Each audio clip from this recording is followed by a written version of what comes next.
Okay, we're in the Jewish Quarter of Budapest, right? Yes, we are in the place ghetto. that used to be the Jewish Quarter and then used to be the ghetto in 1944. And behind us there's a synagogue. This is the back of the synagogue, which is the biggest synagogue in Europe nowadays and the third biggest in the world after Jerusalem and New York.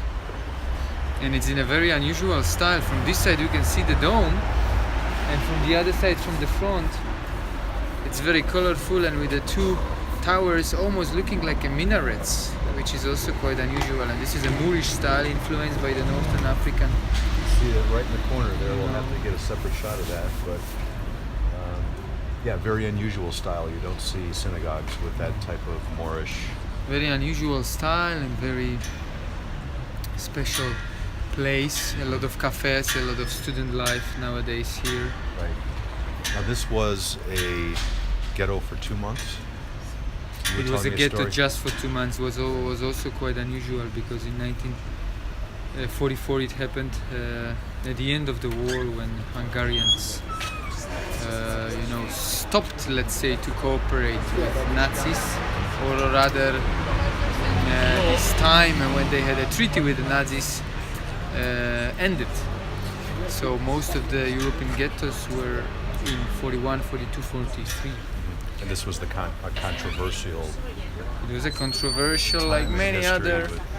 that they were cooperating with Nazis, or at least it was but thought that. unfortunately such controversial situations happened in almost every More often than European people know. country. Right. More often than people know. There were parts of governments cooperating and institutions and some other groups. This place nowadays is very special because there's a lot of cafes. There are also Jewish institutions. There are a few synagogues. There are Jewish hotels, kosher shops, Jewish schools where you can learn Hebrew and Hungarian studies. So this place is revitalized, and one of the biggest Jewish community in Europe in big cities nowadays is here in Budapest. So this is the story that is somehow in some way rebuilt and life again slowly. A lesser seen side of Budapest as well, not seen by the tourists. Of course, you have to explore. You have to be a little more brave than sometimes news are showing, and then you can explore. What's the authenticity. Don't be afraid to turn corners and go down the streets. Hasn't been a problem for me, and there's the excitement of discovery around every corner here. It's incredible. It's such a beautiful neighborhood too. The 2 months that you mentioned, it was a ghetto. November 1946. It was 1944 until January 45.